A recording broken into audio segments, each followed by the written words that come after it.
నమస్కారం గురుగారు. మరి తదుపరి రాశి అయిన తులారాశి వారికి ఈ సంవత్సరం ఉగాది నుంచి వచ్చే సంవత్సరం ఉగాది వరకు ఎలాంటి ఫలితాలు రాబోతున్నాయి గురుజీ? క్యూబ్ టీవీ తులారాశి ప్రేక్షకులకి ఉగాది శుభాకాంక్షలు, శుభాశిస్సులు. ఈ సంవత్సరం మీ రాశికి వ్యయస్థానంలో కేతువు, పంచమ స్థానంలో శని, ఆరింట రాహువు, సప్తమ అష్టమ స్థానాల్లో గురువు, సూర్య చంద్రగ్రహణాలు, గురు శుక్ర మౌఢ్యాలు ప్రధాన ఫలితాలని నిర్దేశిస్తున్నాయి. తద్వారా మీకు ఆదాయం 2, వ్యయం 8, రాజ్యపూజ్యం 1, అవమాన భారం 5గా మనకు కనబడుతుంది. ఈ సంవత్సరం ప్రారంభం నుంచే అన్ని విధాల యోగ్యదాయకంగా ఉంది. స్థిరాస్తిని అభివృద్ధి చేస్తారు. ఇంకా ప్రధానమైన అంశాలకు వెళ్ళినట్లయితే వృత్తి వ్యాపారాల్లో పూర్తి స్థాయిలో రాణింపు, ఆర్థిక పరిస్థితులు, ఆర్థిక వనరులు మీకు సమయానుకూలంగా అందుతాయి. వివాహాది శుభకార్యాలు ముమ్మరం చేసుకోవచ్చు.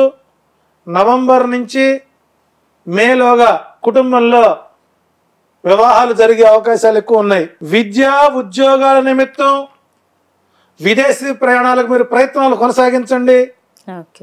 అవి మీకు అనుకూలంగా ఉంటాయి. తరచుగా దైవ సంబంధ కార్యక్రమాల్లో ప్రత్యక్షంగా కానీ పరోక్షంగా కానీ పాల్గొనడం అనేటువంటిది మీకు మంచి ఫలితాలు అందిస్తుంది. కోర్టు వ్యవహారాలు, పెండింగ్ కేసులు పూర్తి స్థాయిలో మీకు అనుకూలంగా మారతాయి. చర్మ సంబంధమైనటువంటి బాధలు మీకు తొలగిపోయే అవకాశాలు ఉంటాయి. భార్యకు అనారోగ్యం, శస్త్రచికిత్స, ప్రయోగ బాధలు, నరఘోష ఈ సంవత్సరం మీకు ఎక్కువగా ఉంటాయి. ఉద్యోగులకు, నిరుద్యోగులకు పూర్తి స్థాయిలో అనుకూల కాలం.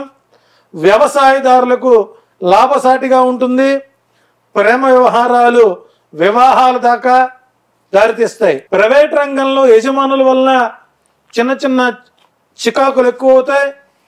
నూతనంగా వివాహం జరిగిన వారికి కొంత ఎడబాటు సమయం తప్పదు. తగు జాగ్రత్తలు తీసుకోండి.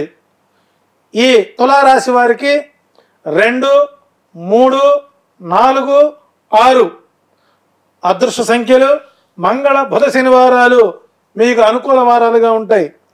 ఈ రాశి వారు సుబ్రహ్మణ్యేశ్వర స్వామి దర్శించడం, వారి సేవ చేయడం వల్ల శస్త్రచికిత్సలు, ప్రయోగ బాధలు, నరఘోషలు తగ్గి ఉగాది లగాయితూ ఉగాది వరకు మీకు ఎటువంటి ఇబ్బందికర వాతావరణాలు కలగకూడదని మనసా వాచా కర్మేణ ఆ సుబ్రహ్మణ్యేశ్వర స్వామిని ఆరాధిస్తూ మీకు మరొకసారి ఉగాది శుభాశిస్సులు అందిస్తున్నాం. శుభం. ధన్యవాదాలు గురు.